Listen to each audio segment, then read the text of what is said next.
तेवर न्यूज़ में आज हमारे साथ हैं रियाज़ आलम साहब। रियाज़ आलम साहब का एक बड़े इदारे से ताल्लुक़ है और उस इदारे के बिहार और झारखंड इकाई के अध्यक्ष हैं। उस इदारे का नाम है AMP। रियाज़ साहब, आपका तेवर न्यूज़ में स्वागत है। Thank you so much. सबसे पहला सवाल ये है कि ये जो संस्था है, जिस संस्था के आप बिहार और झारखंड इकाई के अध्यक्ष हैं, वो संस्था कब कायम हुआ और आप कब इससे जुड़े? जी, ये संस्था 2008 में ही कायम हुआ था और मैं इससे 2020 में जुड़ा हूँ। तो मेरा लगभग 1 साल हुआ है इस संस्था में, मेरी जर्नी का 1 साल हो गया है जी। ये संस्था का मुख्य काम क्या है?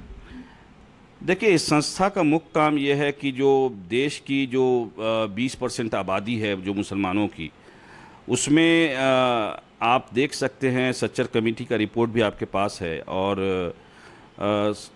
जो लिटरेसी इंडेक्स है या फिनेंशियल इंडेक्स है, उसमें मुसलमान काफ़ी पिछड़े हुए हैं।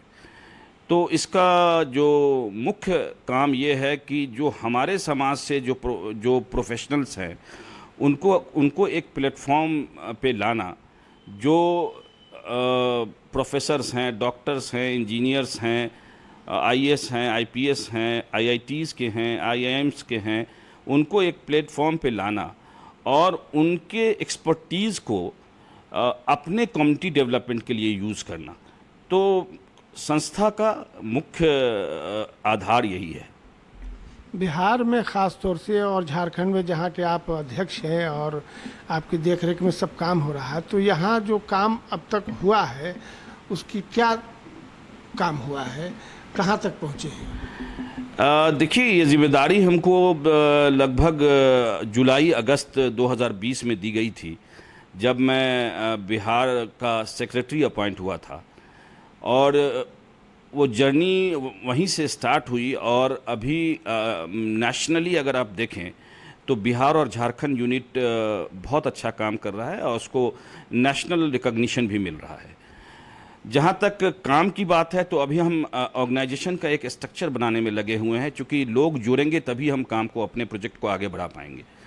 तो बिहार में लगभग 20 ज़िले में हम लोगों ने अपने ऑर्गेनाइजेशन का स्ट्रक्चर बना लिया है और झारखंड में 6 ज़िलों में हम लोगों ने अपने ऑर्गेनाइजेशन का स्ट्रक्चर बना लिया है और प्रत्येक ये 26 जो डिस्ट्रिक्ट है उसकी एग्जीक्यूटिव बॉडी बन गई है और हम लोग ग्राउंड पे ये 26 ज़िले में हम लोगों ने काम करना शुरू कर दिया है। काम जो है वो किस नौयत का है, मतलब क्या काम किया है? देखिए, हमारा काम जो है ये 5-6 पार्ट्स में बटे हुए हैं। पहले हम करते हैं स्कूल डेवलपमेंट का काम करते हैं, जिसको हम स्कूल डेवलपमेंट प्रोग्राम बोलते हैं। उसमें ये होता है कि अभी तो स्कूल पेंडेमिक में बंद है, लेकिन फिर भी हम बंद है तब भी हम ऑनलाइन सेशन कर रहे हैं और लड़के स्कूल में, आप जानते हैं कि स्टेक होल्डर 3 होते हैं, स्टूडेंट होते हैं, टीचर्स होते हैं, पेरेंट्स होते हैं। तो स्टूडेंट के लिए उन काउंसलिंग का प्रोग्राम चल रहा है, उनके करियर गाइडेंस का प्रोग्राम चल रहा है, उनके पर्सनालिटी डेवलपमेंट का प्रोग्राम चल रहा है, उनके सॉफ्ट स्किल पे काम हो रहा है, उन पे कम्युनिकेशन स्किल पे काम हो रहा है। साथ साथ में आप ये देखेंगे कि जो हमारे जो माइनॉरिटी स्कूल्स हैं वो फिनेंशियली बर्डनड हैं। इसकी वजह से जो क्वालिटी ऑफ एजुकेशन है वो टीचर्स अच्छे हायर नहीं कर पाते हैं। तो हमारा काम ये हो रहा है कि हम वहाँ के टीचरों का स्किल सेट पे काम करें, उनको ऐसी ट्रेनिंग प्रोवाइड करें जो क्वालिटी ऑफ एजुकेशन को अच्छा बना सके उस स्कूल के लिए। और तीसरा काम जो स्कूल डेवलपमेंट प्रोग्राम में ये हो रहा है कि पेरेंट, किसी भी स्टूडेंट के पेरेंट का बहुत बड़ा रोल होता है उनको निखारने में, उनका करियर संवारने में। तो हम पेरेंटिंग की भी ट्रेनिंग देते हैं कि आप अपने बच्चों की तरबियत कैसे करेंगी, आप अपने बच्चों का जो टाइम मैनेजमेंट पे आपका क्या रोल होगा, आपके बच्चों के पर्सनालिटी डेवलपमेंट पे क्या रोल होगा। तो हम उस तरह की ट्रेनिंग भी हम अपने पेरेंट्स, उन बच्चों के पेरेंट्स का, जब भी टीचर स्टूडेंट या टीचर पेरेंट्स मीटिंग होती है तो हम एक सेमिनार करते हैं जहाँ पे ये बताते हैं कि पेरेंटिंग एक जो वालिदैन के बच्चों की तरबियत में उनका कितना इम्पोर्टेंस है, वो उनको इस तरह की ट्रेनिंग देते हैं। तो आपने कोई निशाना मुकर्रर किया होगा कि 2 साल में, 3 साल में, 4 साल में बिहार में जो आप जाल सा बिछाना चाह रहे हैं, वो कोई निशाना मुकर्रर किया है? जी, मैं अगले 2022 तक में मैं चाहता हूं कि हम सारे ज़िले में फैल जाएं, और जो हमारा 6 प्रोजेक्ट है, जैसे मैंने आपको स्कूल डेवलपमेंट प्रोग्राम के बारे में बताया, उस तरह हमारा एक प्रोग्राम है employment assistance cell employment training program. मेरा दूसरा प्रोग्राम है इंडिया ज़कात फाउंडेशन, जिसमें हम क्राउड फंडिंग करते हैं। इंडिया का ये सबसे पहला क्राउड फंडिंग प्लेटफॉर्म है जिसमें क्राउड फंडिंग से लोगों की मदद की जाती है, स्कॉलरशिप दिया जाए, या किसी लाइवलीहुड का प्रोग्राम हो, किसी बच्चे की शादी हो, तो किसी को मेडिकल हेल्प की ज़रूरत है, उससे हम IZC से उसकी मदद करते हैं। ये एक जो क्राउड फंडिंग प्लेटफॉर्म है उसके लिए बना है। उसके बाद indiamentors.com है हमारा। उसके बाद NGO कनेक्ट है। हम ये नहीं चाहते हैं कि बिहार में हम ही काम करें, हमारे तरह से बहुत सारी संस्था है जो एजुकेशन पे, एम्प्लॉयमेंट पे, एम्पावरमेंट पे काम कर रही है, तो हम उनसे जुड़ना चाहते हैं। और जुड़ के जब 1+1=2 होता है, 1+1=2, कभी 1 और 0 नहीं हो सकता। तो जब 2 होता है, तो जब हमारे हाथ और पैर बढ़ जाएंगे, हमारे हैंड्स बढ़ जाएंगे, तो काम करने में बहुत सारी आसानियाँ होगी। तो इस तरह से हम लोग बिहार झारखंड के, और अभी इस महीने जो प्रोग्राम चल रहा है वो ये चल रहा है कि हम जितने भी NGO इस पेंडेमिक में, जिन्होंने इस कोरोना काल में देश की सेवा की है, देश के लोगों की सेवा की है, देश के गरीब की सेवा की है, जो लोग इस पेंडेमिक में डेथ कर गए, उनकी सेवा हुई है, उसके लिए 15 अगस्त हमारे इंडिपेंडेंस डे के मौके पर हम इन सारे NGO को 4-5 कैटेगरी में रिकॉग्नाइज करने वाले हैं, रिवार्ड करने वाले हैं। नेशनल लेवल पे भी करने वाले हैं, स्टेट लेवल पे भी करने वाले हैं, सिटी लेवल पे भी करने वाले हैं, डिस्ट्रिक्ट लेवल पे भी करने वाले हैं, तालुका लेवल पे भी करने वाले हैं।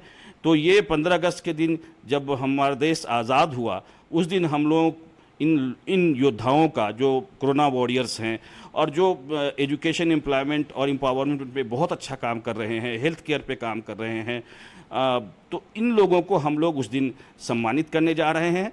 और ये सम्मान एक बड़ा सा प्रोग्राम पटना में होगा और सारे लोगों को आमंत्रित किया जाएगा और उसमें उनको सम्मानित किया जाएगा। बिहार के अलावा और कौन से स्टेट हैं जिसमें बहुत बेहतर काम हो रहा है?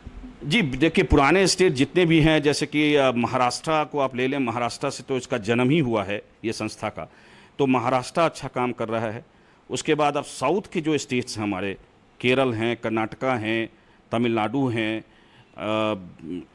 आंध्र प्रदेश है, ये सब जगह हमारा काम अच्छा चल रहा है। और हम लोग का जो स्प्रेड है वो अभी तक हम लोग 26 स्टेट में पूरी तरह इस्टेब्लिश हैं। और अपने ये जो 5-6 प्रोजेक्ट मैंने बताया, उस प्रोजेक्ट पे हम लोग काम कर रहे हैं और बहुत ही अच्छा काम कर रहे हैं। नेशनल रिकॉग्निशन मिल रहा है, बहुत सारा अवार्ड मिल रहा है। और हमारे जो यूथ आइकन हैं, जो हमारे ऑनरेबल प्रेसिडेंट आमिर इदरीसी साहब हैं, उनके लीडरशिप में ये पूरे 26 स्टेट में, इंडिया के 125 सिटीज़ में, और अगर आप इंटरनेशनल लेवल पे भी बात करें तो 16 कंट्रीज़ में हम अपने सारे प्रोजेक्ट पे बहुत मेहनत से काम कर रहे हैं। और ये सिर्फ मुस्लिम को मदद करने की संस्था नहीं है, यहाँ पे एक मुस्लिम स्पेसिफिक तो रखा गया है, लेकिन जब मदद की बात होती है तो देश की सारी जनता, देश के जितने लोग हैं, जितने भी हमारे बिलवेड 130 करोड़ सिटीज़न हैं, उनके लिए हमारा डोर एकदम खुला हुआ है। जब भी हम हेल्प की बात आती है तो हम न जाति देखते हैं, न कास्ट देखते हैं, ना क्रीड देखते हैं, ना रिलीजन देखते हैं, सब लोगों की मदद करते हैं। अभी आपने बताया कि देश के बाहर भी आपकी संस्था काम कर रही है, तो वो कौन कौन देश हैं जहां आपकी संस्था है अभी? जी, वो प्राइमरली अगर हम बात करें तो वो यूनाइटेड स्टेट में हमारा काम हो रहा है, ऑस्ट्रेलिया में हमारा काम हो रहा है, और जो यूनाइटेड अरब एमिरेट्स का जो पार्ट है, जैसे उसमें 3-4 कंट्री में काम हो रहा है, तो इंग्लैंड में काम हो रहा है। तो मैंने काफ़ी 16 कंट्रीज़ मैंने बताया आपको कि हम लोग 16 कंट्रीज़ में स्प्रेड हैं, और वहाँ भी हमारा ये जो एजेंडा है, 4-5 एजेंडा, उसको हम इम्प्लीमेंट कर पा रहे हैं। हमारे साथ थे अभी रियाज आलम साहब, AMP के बिहार और झारखंड इकाई के अध्यक्ष। इन्होंने बड़ी तफसील से अपनी संस्था के बारे में बताया कि इनका क्या क्या प्रोग्राम बिहार में, झारखंड में और पूरे समूचे भारत में चल रहा है, और भारत से बाहर भी चल रहा है। मेरी